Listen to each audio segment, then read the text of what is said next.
Assalamualaikum warahmatullahi wabarakatuh. Perkenalkan, nama saya Indah Novitasari dari Prodi Akuntansi kelas 6 Shift 3 dengan NIM 186220138. Hari ini saya akan mencoba untuk menjelaskan bagaimana cara melakukan uji asumsi klasik pada SPSS. Uji asumsi klasik dalam SPSS ini ada banyak macamnya. Yang akan kita bahas yang pertama adalah uji normalitas.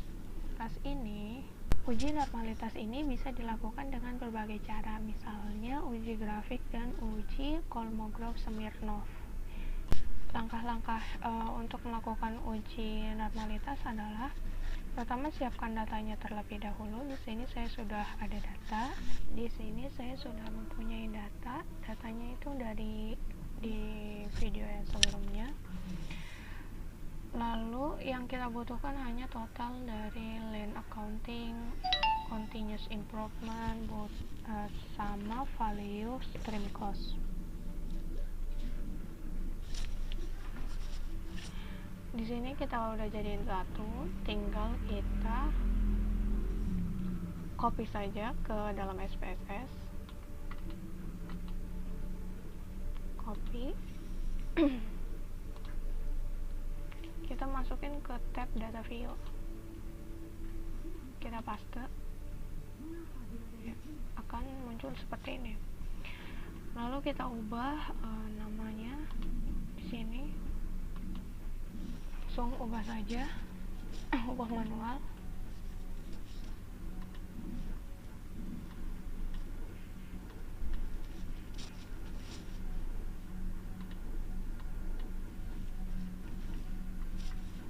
Lalu jangan lupa diubah misurnya jadi scale. Kita balik lagi ke data view, akan muncul seperti ini. Lalu untuk melakukan uji normalitas ya, kita klik analyze, lalu kita klik regression linear, akan muncul seperti ini. Dan dependennya akan kita isi dengan variabel y.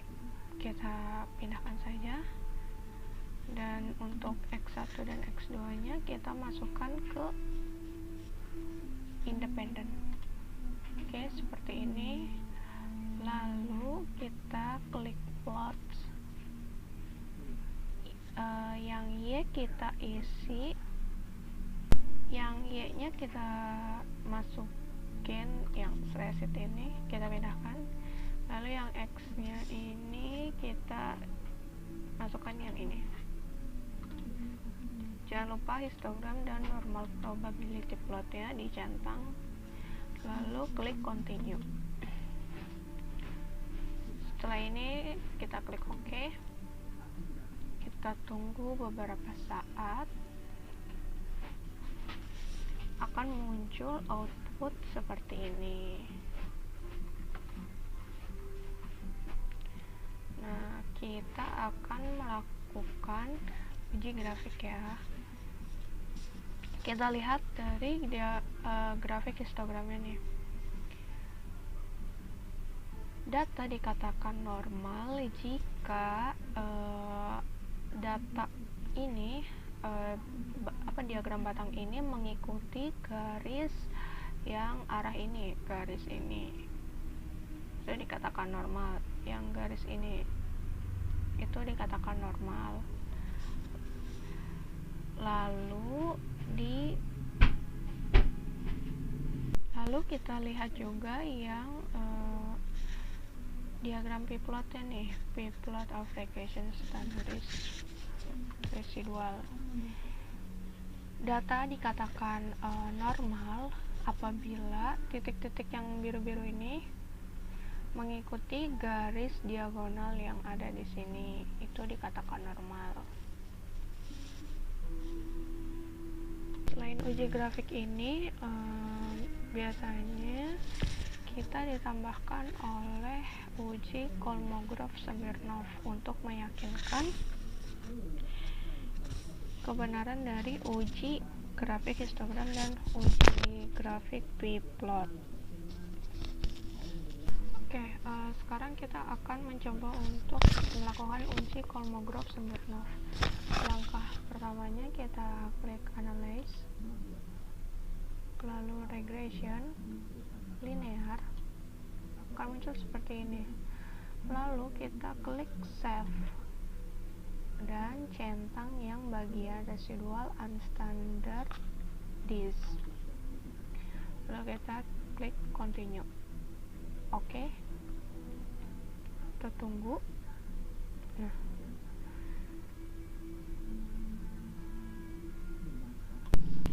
lalu kita balik lagi ke sini dan akan muncul res_1 ini. Kita abaikan yang ini. Lalu kita klik Analyze dan non-parametric test, lalu yang legacy dialog, lalu kita klik yang one sample case. Di sini kita isi test variable listnya dengan res_1 ini. Jangan lupa test distributionnya dicentang normal. Kita klik OK.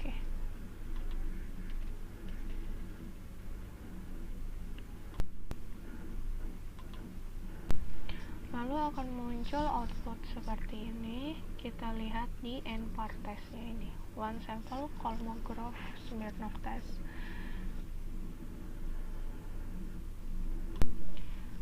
Lalu yang kita perhatikan adalah yang asymptotal ini.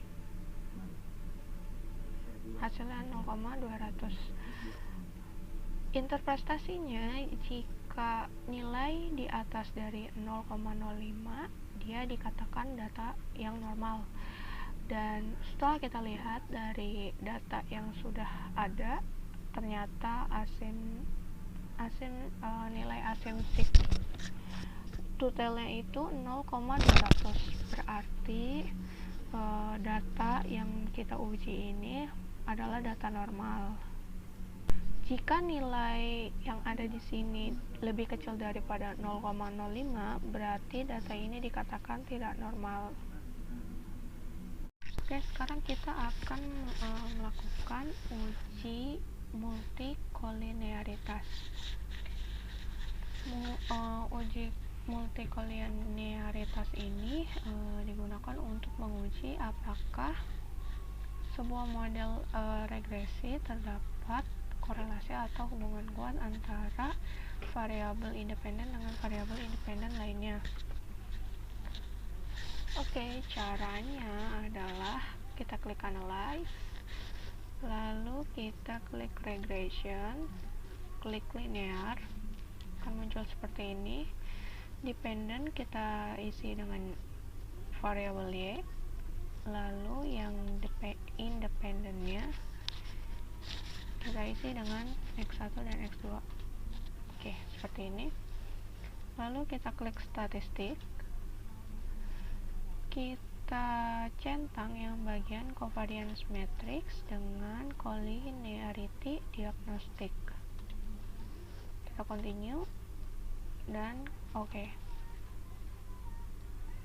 Akan muncul output seperti ini. Untuk melakukan uji multikolinearitas ini, yang kita lihat adalah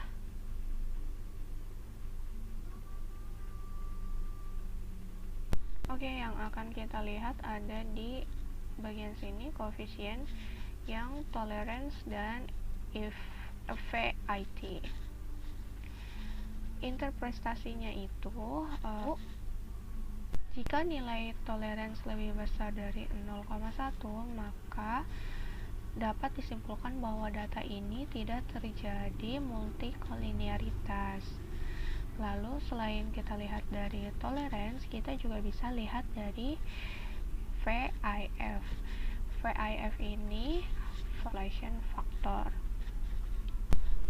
Jika nilai FIF ini di bawah 10, maka dinyatakan data ini juga tidak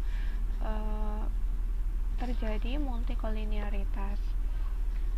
Setelah kita lihat nilai toleransi dan FIF di sini itu yang tolerance di atas 0,1 dan VIF-nya ini di bawah nilai 10, maka dapat disimpulkan bahwa data yang sudah ada tidak adanya multikolinearitas. Oke, sekarang kita akan melakukan uji heteroskedastisitas. Kita langsung aja ke analyze, lalu ke regression linear. Yang Y kita masukin ke dependent, lalu yang X1 dan X2 nya kita masukkan ke independent. Kita klik plots, lalu yang Y nya kita isi recit, yang X nya kita isi ini histogram dan normal probability plotnya, jangan lupa dicentang. Lalu kita klik continue, kita klik OK. Akan muncul output seperti ini juga. Kita akan melakukan uji scatter plot. Scatter plot ini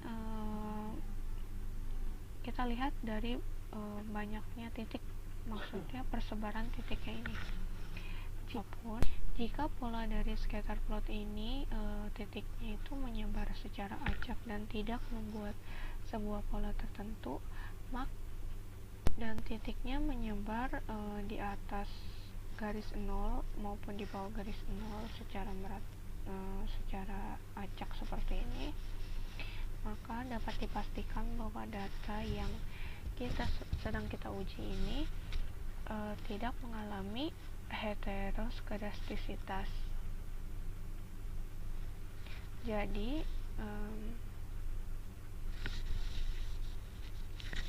model regresi ini dinyatakan valid sebagai alat peramalan. Sekian penjelasan saya mengenai uji asumsi klasik. Apabila ada salah kata dan salah ucapan, saya mohon maaf. Terima kasih sudah mendengarkan. Semoga kalian paham, saya juga makin paham. Terima kasih dan wassalamualaikum warahmatullahi wabarakatuh.